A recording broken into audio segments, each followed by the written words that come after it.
Ayer estuvo en la avenida Corrientes, en un diálogo con Pablo Sirven, conversando con Pablo Sirven sobre consistencias e inconsistencias de la democracia actual. Y hoy lo tenemos acá en exclusiva. Este es nuestro privilegio. Voy a recibir entonces al filósofo, al poeta, a mi amigo Santiago Kovadlov. ¿Cómo estás, Santiago? Jorge, querido, buen día, ¿cómo andamos? Muy bien, andamos muy bien. Estamos acá en, sí. en el piso de la radio, con Ceci. A todos nuestros queridos amigos te pido que le envíes un muy cariñoso abrazo de gratitud, ya que allí estás personalmente para hacerlo. Ahí lo están recibiendo.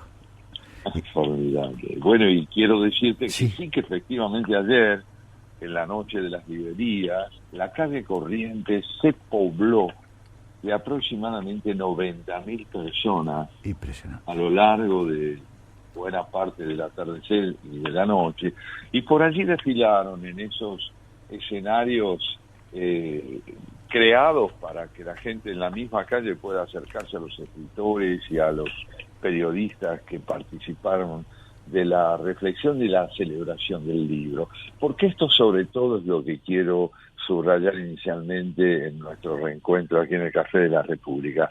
Fue una noche en la que se celebró la existencia del libro, del libro como ese espejo en el cual cada uno puede aprender simultáneamente a conocerse y desconocerse, a acercarse a lo que cree que es significativo y a descubrir que hay más sentidos de lo que esperaba en lo que lee. Una verdadera fiesta. Y en el caso del diálogo con Pablo Sirven, siempre gratísimo, tratamos de acercarnos también a lo que significan los desafíos de la democracia argentina, ese tema que has recorrido en tu editorial nuevamente, con la insistencia propia de quien promueve un verdadero, yo lo llamaría proceso de audiofonía.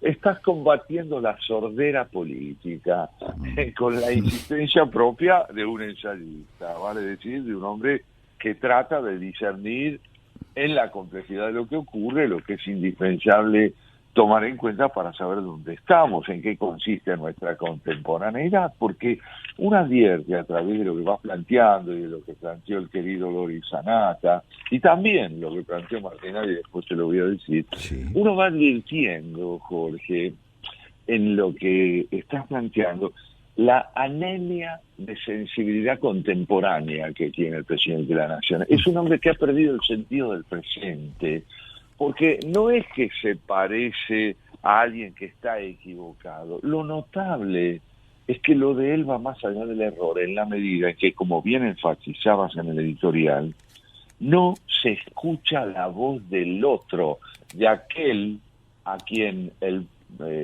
presidente de la Nación, desde su investidura, debería aprender a oír para que su discurso quede impregnado de la sensibilidad social que pide, que reclama, que quiere ser atendida. Y como muy bien e inspiradamente decía, grita quien se sabe desoído. Claro. Justamente desoído por aquellos a quienes no representa. Es una devolución de favores entre comillas. Un hombre grita para imponer su palabra y ganar protagonismo a un pueblo que quiere ganar protagonismo y no es escuchado.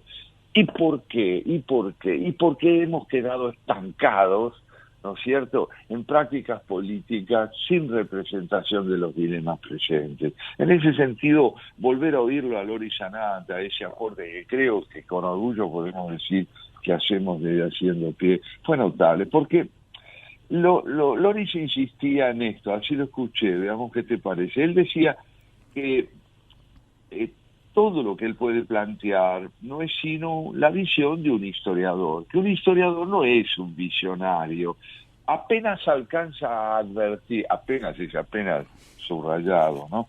Apenas alcanza a discernir las incidencias del pasado en el presente, la constante actualidad del pasado en las soluciones políticas autoritarias. Y esta vigencia del pasado paradójicamente al tanto lo preocupa, como nos preocupa a nosotros, porque cuando el pasado no está verdaderamente asimilado por una sensibilidad crítica del presente, que sabe valerse de las enseñanzas que él deja para no correr los riesgos de la repetición, entonces el presente es fagocitado por el pasado. Y esto él lo subrayó muy bien, una y otra vez, ¿no es cierto? Como creo yo que también pudimos advertir en la exposición de Martín Adis, tan interesante, en su reflexión acerca de los mundos de Borges. Y él, el propio Martín, ¿no? Él decía que Borges es un hombre multívoco, polifacético, lleno, digamos, de matices y de perspectivas en cada una de sus intervenciones, sean literarias, sean escritas o orales. Y lo cierto es que el propio Adis es también un hombre multívoco, idiomas, mitologías, historias, budismo, ¿qué es lo que al propio Adis no le interesa? Con Borges y con Adis, con esos dos hombres tenemos una muchedumbre. Una muchedumbre, porque los dos son múltiples. Como decía también Fernando Pessoa, no habiendo podido ser uno, no me quedó más remedio que ser mucho. Y creo que allí está, entonces, otra vez el pasado que gana vigencia como una expresión de los dilemas en un hombre de gran sensibilidad contemporánea como fue Borges, y que explora también el pasado con la idea justamente de mostrar su vitalidad y su fortaleza metafórica y la capacidad de revelarse en el presente como una fuente de aprendizaje. Estas conjunciones que yo advierto entre tu editorial, entre la intervención de Lois como historiador, en Martín Adis como el hombre que sabe interrogar las múltiples voces de ese ser múltiple que fue Borges, creo yo que todo esto está recorrido por un afán primordial, que es mostrar en qué puede consistir el presente cuando sabemos acceder a la problemática que encierra la palabra de un hombre de hoy, y cuando la palabra de ese hombre de hoy no es representativa de los dilemas del presente, como lo planteaba en tu editorial. En fin, un grato retorno el mío como oyente de lo que hacemos en nuestra audición. Bueno, sí, y hemos tenido la suerte de tener dos coincido con vos plenamente, Santiago, ¿no? Dos personas que, bueno, que nos han aportado muchísimo. Yo quedé muy sorprendido. A Loris nosotros lo tratamos más, lo escuchamos más, lo leemos mucho. Lo de Martín Adis me pareció deslumbrante, te confieso, sí, deslumbrante. Vos ayer, cuando hablábamos fuera de programa, me decías, parece un personaje de Borges, realmente, esa afán por el conocimiento, esa humildad, yo se la destaqué, pero no por quedar bien con él, sino porque... Por supuesto que no. ¿Por qué no? Porque es un rasgo de lucidez. Claro, es un rasgo de inteligencia. Claro. Y comparado o contrastado con este espectáculo denigrante que estamos viendo, que no le hace bien a la democracia, de un presidente gritón, ¿no? Me parece que efectivamente se ve el contraste entre estas dos imágenes, ¿no? La sabiduría, el grito. La sabiduría por un lado, o el intento, o la búsqueda del conocimiento y el reconocimiento de las limitaciones de uno mismo, y un hombre que grita al vacío, que le grita al vacío. Es una cosa patética. Sí, patética. Yo creo que en la historia argentina ese episodio tan dramático y finalmente, como bien decís, patético, está poniendo de manifiesto el vacío en el que ha caído la política por obra de un oficialismo que no tiene en verdad manera de encarar los desafíos del presente y quiere jibarizarlo para convertirlo simplemente en un pasado inamovible, en un pasado estancado. Creo también por eso el conveniente y bueno y positivo recordar a quienes he invitado yo hoy a la tertulia, porque no he venido solo. No he venido solo, he venido con algunos pensamientos que, recorriendo un libro en el que suelo reunir citas, sí, ¿no es cierto?, de escritores que me resultan reveladores por su riqueza conceptual, He ido recorriendo para el encuentro de hoy algunas sentencias, entre ellas esta de Octavio Paz, que mucho tiene que ver con la posibilidad del conocimiento. Dice así nuestro amigo Octavio Paz, el gran escritor mexicano, Premio Nobel de Literatura: si todo objeto, dice Paz, es de alguna manera parte del sujeto que conoce, ¿qué diremos del lenguaje? Las fronteras entre objeto y sujeto se muestran allí, en el lenguaje, particularmente indecisas. La palabra es el hombre mismo. Estamos hechos de palabras. Ellas son nuestra única realidad, o al menos el único testimonio de nuestra realidad. No hay pensamiento sin lenguaje, ni tampoco objeto de conocimiento sin lenguaje. El lenguaje, en su realidad última, se nos escapa. Esa realidad consiste en ser algo indivisible e inseparable del hombre. El lenguaje es una condición de la existencia del hombre y no un objeto, un organismo o un sistema convencional de signos que podemos aceptar o desechar. Somos lenguaje. Qué impresionante, ¿no? Bueno, me dice muchísimo. Y otra vez, quiero aclarar a la audiencia, a nuestros oyentes, que nosotros con Santiago conversamos antes del programa, conversamos el día anterior, pero no nos decimos exactamente de qué va a hablar el uno o el otro, sino que nos tiramos líneas, intercambiamos, y de paso aprovechamos para devariar un poquito, filosofar. Bueno, es eso nuestra preparación del programa. Pero este párrafo, este pensamiento de Octavio Paz parece seleccionado por vos en ese cuaderno que algún día voy a espiar. Parece seleccionado especialmente para la ocasión. Estamos hablando del sentido de la palabra. Estamos hablando de un presidente que no hace honor a esa condición del ser humano, esa condición esencial, según Paz. Así que otra vez andamos en torno a lo mismo, y otra vez, a diferencia de lo que hace Martinadis cuando estudia a Borges, que se concentra fundamentalmente en el valor de la palabra, bueno, ahí tenemos el juego que se nos va armando. Y bueno, me impresiona mucho, ¿no? Somos palabras, somos lenguaje. Es decir, Jorge, que la tergiversación de la palabra a través de la mitificación, de la mentira, del encubrimiento intencional de lo que debería ser dicho, esto es una tergiversación de la propia idiosincrasia del hombre. Claro. El hombre que miente, el hombre que encubre, el hombre que estafa, el hombre que es incapaz de brindarle a la palabra y mediante la palabra transparencia a su propia sensibilidad, y que renuncia a sí mismo a través de la mentira, es un encubridor que ante la sociedad se presenta enmascarado y desenmascarado a la vez, porque cuando la mentira no tiene poder de penetración, fundamentalmente el que queda al desnudo como el rey del cuento de Hans Christian Andersen es el que habla. El que grita se deja ver vacío. Claro. Y esto tiene mucho que ver también con otros aportes que quería hacer a nuestro encuentro de hoy, que me parecen interesantes.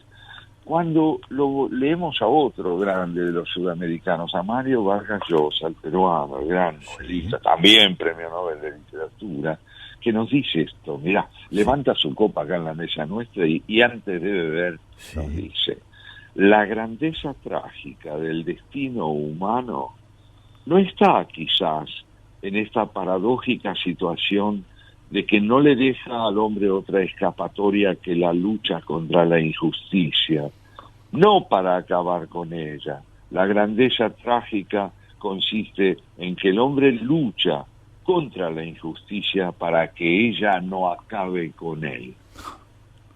Impresionante.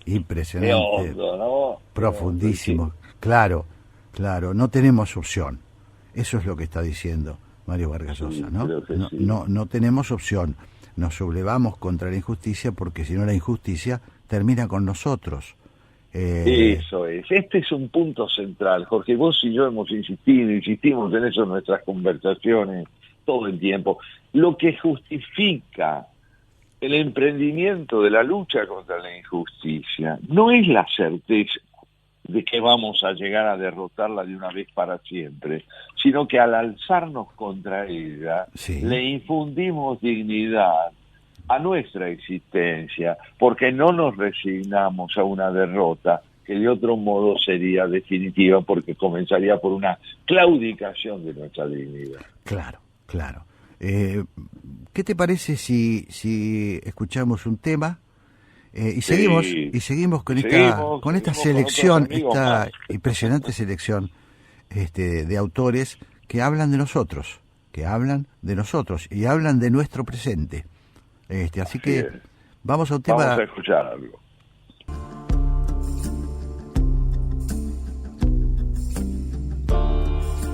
Y bueno, seguimos, Santiago, acá, charlando, trayendo.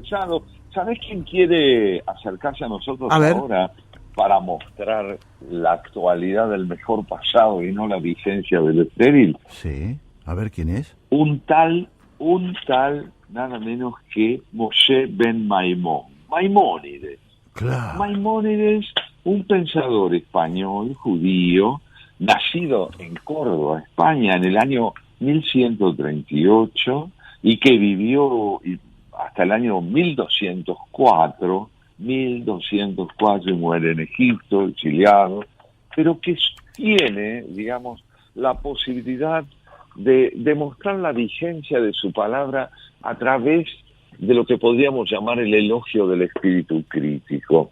En su Guía de los Descarriados, que así se titula una de sus obras maestras, este hombre que vivió hace 1000 años, casi 1000 años, digamos, dice esto: cuanto más sean los conocimientos de alguien, cuanto mayor sea la sabiduría de un hombre, tanto más serán sus dudas, las dudas que lo acosen, y éstas lo llevarán hacia nuevas reflexiones y nuevas formas de conocimiento que a su vez generarán nuevas dudas. Pero si no contara con los conocimientos con que cuenta, descalificándolo porque la duda lo acosa y lo acosa, todos los obstáculos para progresar le parecerían irrelevantes. Sin conocimiento, la ignorancia nunca podría ser verdaderamente estimada como una dificultad y cometería ese hombre el pecado de tomar las cosas a la ligera, por falta de escrúpulos, por frivolidad, por irreflexión, por tontería o por ceder a la tentación de dar respuestas rápidas a aquello que le es inconcebible y que le requiere conocimiento para ser bien desconocido. Notable, ¿no? Qué bárbaro, claro. Está todo dicho, ¿no? Cierto, mirá la actualidad. Claro. Es que el problema no es que no se haya dicho, sino que no está aprendido. Exactamente, lo decís muy bien. Por eso Lori Sanata tiene tanta razón cuando permanentemente remite a las patologías estructurales de nuestra historia argentina para mostrar que la vigencia del pasado, en ese caso, no está aprendida, porque si no, no tendría esa forma de vigencia. Borges no es un autor del siglo XIX cuando pinta rasgos distintivos del XIX a través de la información que le brinda su madre. Es capaz de transfigurar, de transformar, de hacer una verdadera alquimia con el pasado para convertirlo en una metáfora del presente. Increíble. Y Maimónides dice dudar, ¿no? Dudar es esencial a los seres humanos. Dudar. Esto nosotros lo hemos hablado muchas veces, Santiago. Nosotros, bueno, que tenemos por método también la duda por método. Cuando hacemos nuestras reflexiones, cuando hacemos nuestros análisis, siempre nos dejamos un margen para preguntarnos, ¿estaremos por el camino correcto? ¿Tendremos que indagar más en algunas cuestiones? Tratamos de no cerrar. Voy a recordar acá, aunque no debería, que cuando elegimos el nombre de nuestro programa, Haciendo Pie, ¿te acordás? Tuvimos una pequeña Sí. conversación, ¿no? Sí, sí. Por aquella cuestión de que no se hace pie, que nunca... Claro, lo que decía nuestro maestro en el Montaigne. ensayo, Miguel de Montaigne, él decía, escribo ensayo Claro, porque no hago pie. Es decir, claro, conjeturo porque no tengo certeza. claro, claro. Bueno, y estos son cosas lujos que nos damos con Santiago, ¿no? Estuvimos debatiendo mucho, le encontramos una vuelta, porque nosotros efectivamente estamos convencidos que no debemos hacer pie, y en todo caso lo marcamos como un camino, siempre la búsqueda, siempre la búsqueda para no perder del todo el equilibrio, eso es lo que queremos decir, ¿no? Ahí está, no perderlo de todo. El gerundio, Claro. haciendo Claro. viene a decirnos, bueno, estamos intentando, Eso, ¿no? eso. Y nunca nos vamos a dejar arrebatar por la presunción que al internarnos en el Río de la Plata, cuando ocasionalmente Claro. podíamos ir a nadar allí, la verdad que Claro. el suelo era flojo. Tal cual. Ahora, la duda no era la jactancia de los intelectuales, la duda era la jactancia de los gobernantes, ¿no? Por ejemplo, el que habló de la jactancia de los intelectuales, Claro. fue precisamente un hombre que estaba seguro de su identidad inequívoca de Exactamente. gobernante autoritario. Exactamente. Es muy importante esto que estamos tratando de que estamos conversando, Santiago, porque creo yo que ahí radica uno de los grandes males de nuestro tiempo y en particular de nuestro país, ¿no? Y por eso, cuando rescatamos figuras, por ejemplo, de la política, aquellos que han tenido, que hemos considerado estadistas, que son muy pocos, siempre ha habido en ellos un margen de duda en su accionar. Siempre se han preguntado, ¿no? ¿Estaremos por el camino correcto? ¿Se va por acá? Me parece que es fundamental, ¿no? Claro, porque la capacidad de preguntarse es también la capacidad de dialogar. Normalmente un político realmente maduro, con sensibilidad estadista, se rodea de personas que nada tienen de obsecuentes, Claro. y que son capaces de ponderar con libertad las propuestas de gestión que ese mandatario o ese aspirante a ser mandatario pueda tener. El que sabe preguntar, el que está abierto a lo complejo, no le teme a la discusión, ni menos aún a lo que podría ser la diferencia. Le teme a la certeza, entendida como incapacidad de cotejar con otro lo que él mismo piensa. Claro.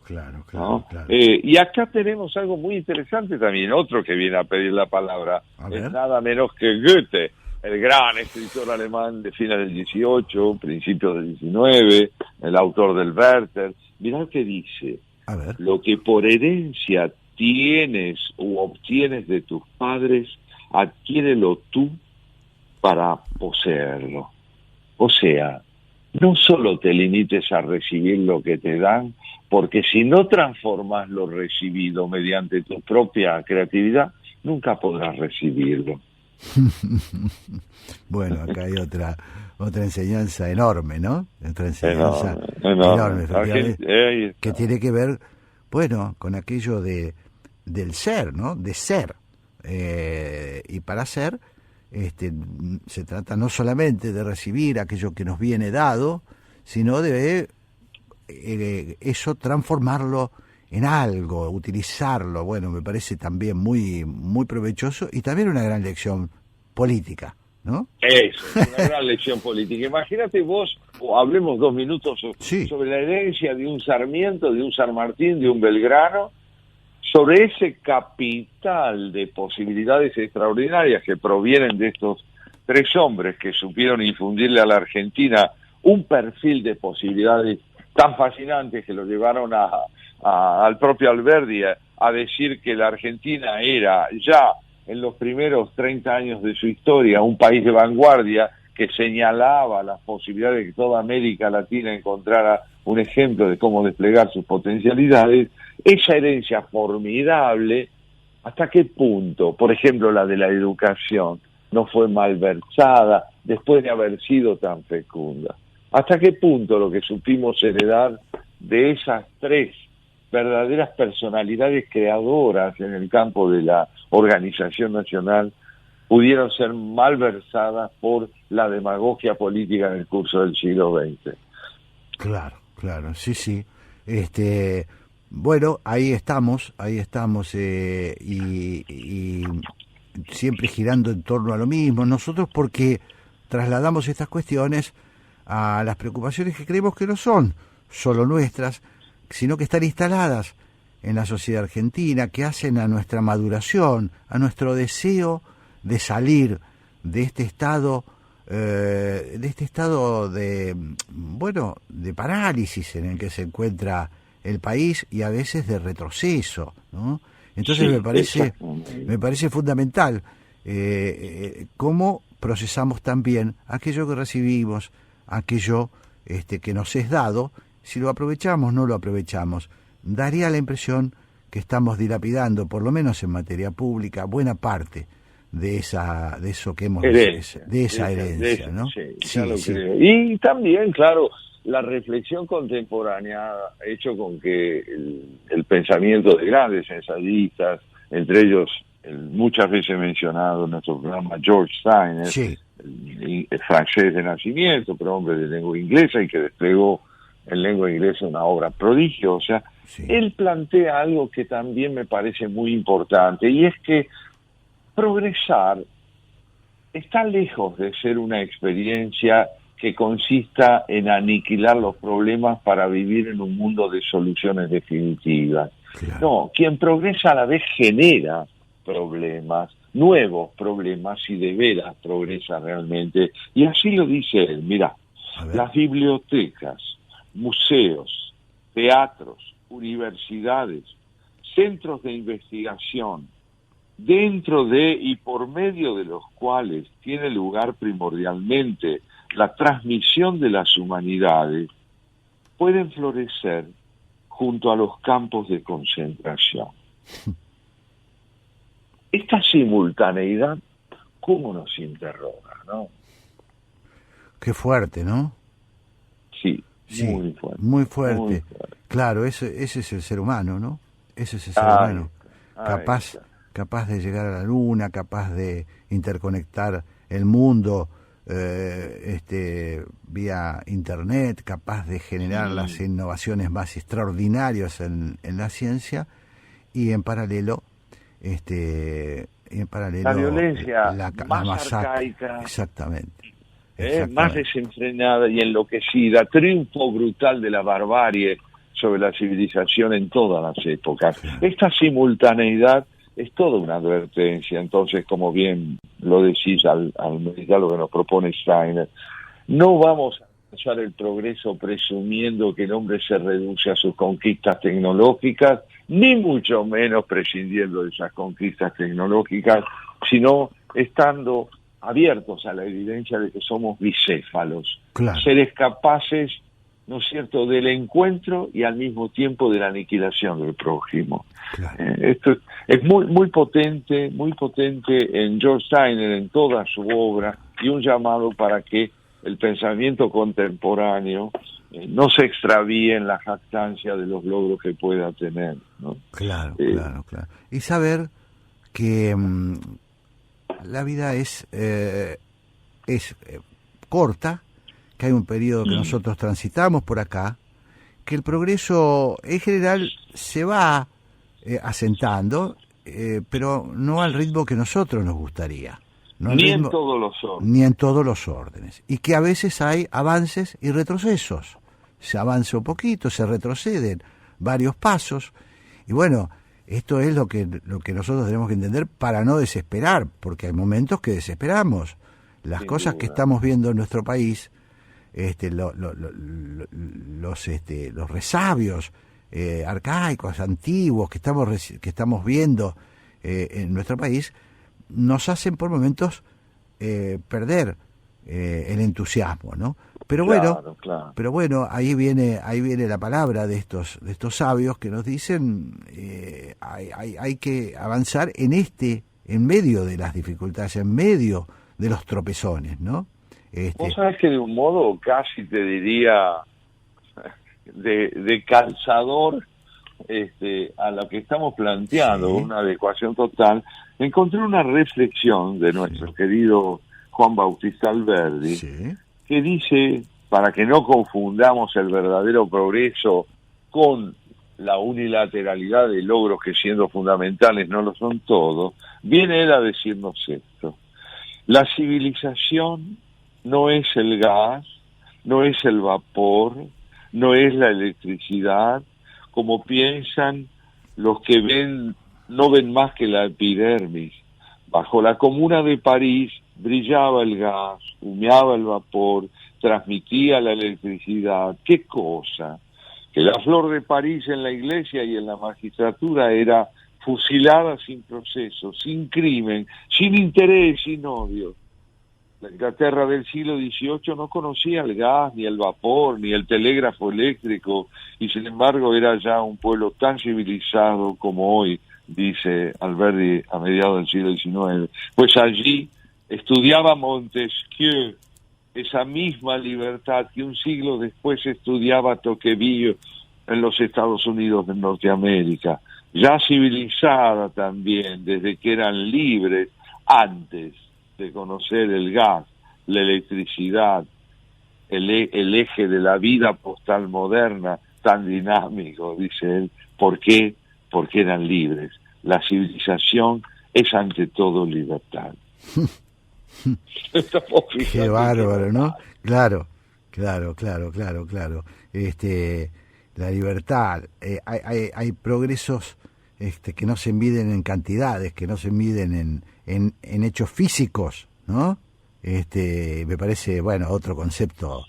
Claro, y cómo estos hombres nos proveen esta noción tan estimulante, que es decir, quien descubre la actualidad del pasado, Sí. en enseñanzas que han aprendido de las frustraciones que en todas las épocas tienen lugar, también descubre ese pasado venerable de la actualidad. Es decir, que los hombres de distintas épocas nos parecemos en infinidad de aspectos, porque en todas ellas estamos obligados a buscar la manera de no quedar atrapados en manos del prejuicio, de la jactancia, de la ceguera generada por la unilateralidad de los puntos de vista o por el dogmatismo político. Claro.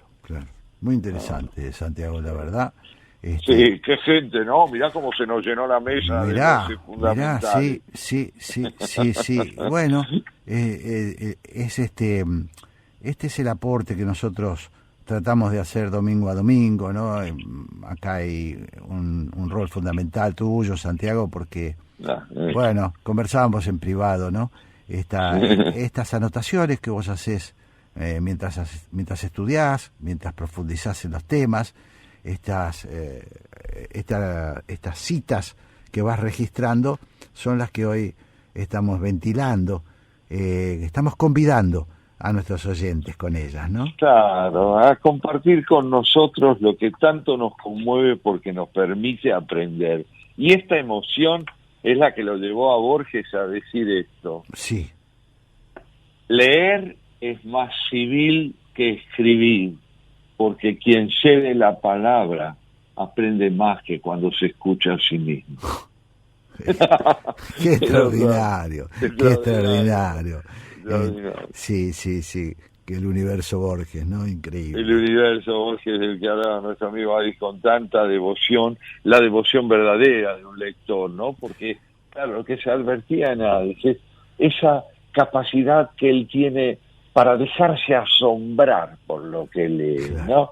Para abrirse justamente desde su propia perplejidad a la complejidad y a esa sensibilidad polifónica de Borges, ¿no? Claro. Que está notable. El propio Borges, otra cosa que decía Borges tan interesante, porque sí. decía él, si algo es por entero original, es de algún modo invisible. Es notable, claro. Algo enteramente original no puede ser discernido. Claro. Es decir, que la originalidad de algún modo tiene que ser un matiz. Un matiz. Un matiz que se concilia o se reconcilia con lo familiar sin quedar enteramente atrapado en él, pero sí con la suficiente intensidad como para desbaratar la costumbre y promover justamente eso, el asombro, ¿no? Qué lindo. Nos estamos preparando en un minuto, en menos de un minuto, en 50 segundos. Vamos a ir a encontrarnos. Después de mucho tiempo, hace 2 meses que no nos vemos, nos vemos pero fuera de acá. Del espacio radial. Con Graciela Fernández Mejide y Pablo Marmorato para seguir conversando y hacer el puente, el pase, como todos los domingos, con el porqué de Graciela y Pablo. Así que, bueno, si te parece, escuchamos un tema y ya los recibimos. Y vamos al diálogo con ellos. Los recibimos en Café La República a Graciela Fernández Mejide y a Pablo Marmorato. ¿Te parece? Muy bien. Vamos entonces. Y ahora sí, después de mucho tiempo de no encontrarnos, a pesar de que nos seguimos viendo fuera del aire, pero volvemos a esta linda costumbre de cruzarnos en el pase con Graciela Fernández Mejide y Pablo Marmorato en la continuidad de la programación de la 1110. Acá, desde el estudio, les doy la bienvenida. Graciela, Pablo, estamos con Santiago. Así es. Esperando. Bienvenidos sean. Bueno, gracias, la verdad que los extraño. Muy buenas tardes. Hola. Buenas tardes, hola a los dos. Los extrañamos, extrañamos este paso. Y sí, es lindo este momento. Déjame decir, Graciela, déjame contarles a los oyentes, a aquellos que no sepan, que esta semana tuvimos otra satisfacción, otro enorme orgullo, que fue que CADAL, una entidad que lucha por los derechos humanos en el mundo entero, decidió instaurar el premio Graciela Fernández Mejide a los derechos humanos. Y bueno, tuvimos la oportunidad de estar ahí en el momento en que se inauguró el premio. Es cierto, con muy buenas palabras, fue una generosidad de Gabriel Salvia, impulsor de CADAL, y al mismo tiempo también escuchamos una banda cubana preciosa. Sí, muy lindo, sí, tal cual. Tal cual. Y bien merecido todo, bien merecido. Es muy grato que la posibilidad de que este premio a los derechos humanos lleve el nombre de Graciela, pero no solo por lo que tan justo es que se la honre, más allá de lo que ella opine sobre sí misma, pero lo que es verdad es que nominar un premio con el nombre de Graciela significa premiar el espíritu crítico, la pasión por la verdad, la no resignación al padecimiento de la política, es decir, toda una exigencia y un estímulo para quienes escriban acerca del campo de los derechos humanos. Sí, yo creo, justo un poco de eso se habló en cuanto a que yo entendí que el tema era político y bueno, como tal lo traté, ¿no? Claro. Pero no me es muy cómodo hablar de mí. Por supuesto, Bueno, es comprensible, pero te vas a tener que resignar a que lo hagamos nosotros, no solo amigos, no, sino pero realmente buena parte de una sociedad que siente una enorme gratitud, no retórica, sino por la tenacidad extraordinaria con que va llevando adelante, aún en momentos difíciles, la búsqueda de discernimiento de lo que nos pasa. Bueno, fue muy interesante, Graciela, más allá de esto que vos decís, no me gusta hablar de mí, justamente fue muy interesante la idea central del premio, o por lo menos para dónde derivó la inauguración, el primer paso de este premio, que fue en esto: los derechos humanos se convirtieron en política, se convirtieron y se unieron a la política gracias, entre otras cosas, a la labor que vos hiciste, no solo desde tu condición de luchadora por los derechos humanos, sino de diputada, senadora, ministra, es decir, persona que sale de los movimientos de derechos humanos y se compromete con la realidad, la transformación, la pelea cotidiana por cambiar las cosas, ¿no? Me pareció muy bueno eso. Sí, da trabajo salir del momento del hecho, en este caso el secuestro de nuestro hijo Pablo, Claro. para entender y pasar del por qué a mí, por qué no a mí, si esto es político. Claro. Exactamente. Y después poder pensar, te cambia de lugar, poder pensar, es desde la política, desde donde se respetan los derechos humanos o en extremo brutalmente se los viola cuando son dictaduras, etcétera, ¿no? Tal cual. Así que no, en ese sentido me pareció que derivó, no sé si estaba pensado así, pero derivó la noticia, bueno, además se celebran los 20 años de Cadal, Sí. Entonces en ese acto derivó hacia este lugar que es, bueno, el compromiso. El compromiso no es solamente, bueno, ya es muy importante el compromiso de las víctimas, por supuesto, ¿no? Nosotros Claro. lo enaltecemos mucho, pero aquel que da un paso más y dice voy a jugar para cambiar las cosas desde el lugar que se puede cambiar las cosas, que es desde la política. Así es, esa es la política, no necesariamente partidaria. Exactamente. Bueno, de hecho vos hiciste un camino que no es exactamente partidario, ¿no? No. Bueno, Este, cuando Así fracasó es, la alianza, de hecho, dejé la política sí. partidaria. Claro, y viene subrayado, Graciela, por vos esto desde un terreno que no es partidario. Los derechos humanos no pueden partidizarse, porque entonces se los convierte en una herramienta de la arbitrariedad del poder. Sí.